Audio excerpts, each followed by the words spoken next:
آج حرام کھاتے کھاتے 70 برس گزر گئے، کبھی پسینہ نہیں آیا۔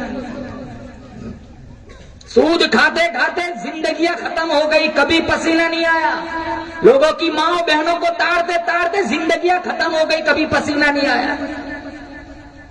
مسجدوں کی بے حرمتی کرتے، قرآن کی بے حرمتی کرتے، علماء کی توہین کرتے کرتے زندگیاں ختم ہو گئی، آج تک پسینہ نہیں آیا۔ جن لوگوں کو پسینے آتے تھے ان کی زندگیاں کچھ اور تھی۔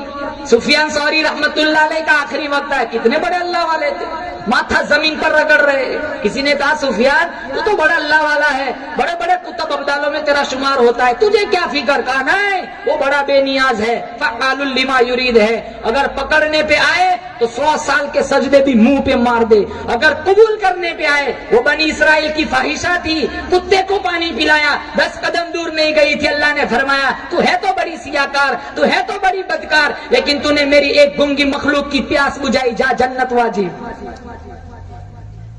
اور پکڑنے پہ آئے مسلمانوں 500 سال کے سجدے بھی منہ پہ مار دے۔ اللہ کو کیا ضرورت ہے؟ ہم 4 نماز کیا پڑھے، ساری دنیا کافر نظر آنے لگتی۔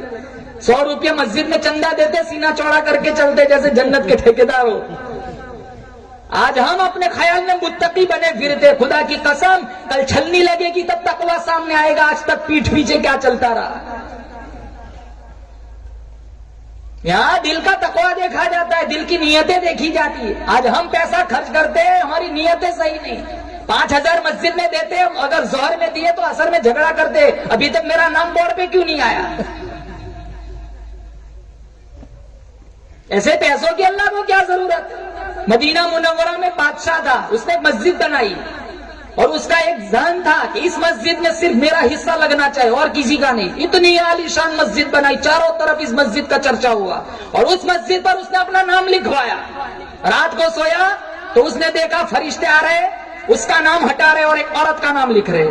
صبح بگل بجائے فوجیوں کو اکٹھا کیا، جاؤ مسجد کے پاس دیکھو کس کا نام لکھا ہوا ہے۔ وہ سارے فوجی گئے، کہا بادشاہ علی جناب کسی عورت کا نام لکھا ہوا نہیں ہے، آپ ہی کا نام لکھا ہوا ہے۔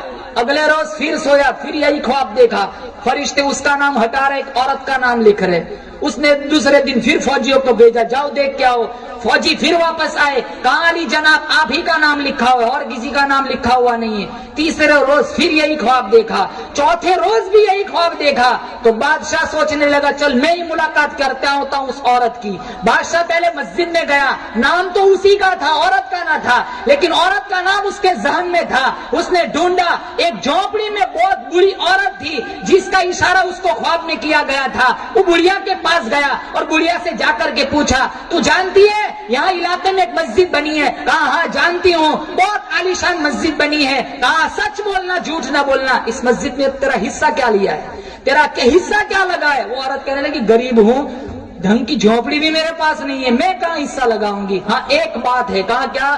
کہا اس مسجد میں جتنی اینٹیں لگی ہوئی ہے وہ اینٹوں سے لدے ہوئے گدھے جب میری جھونپڑی کے پاس سے گزرتے تھے میں صرف گدھوں کو پانی پلاتے تھے۔ کیا عمل دیکھا؟ تو بادشاہ رونے لگا، کہا میرے کروڑوں روپے کی مسجد ایک طرف، تیرا پانی پلانا ایک طرف۔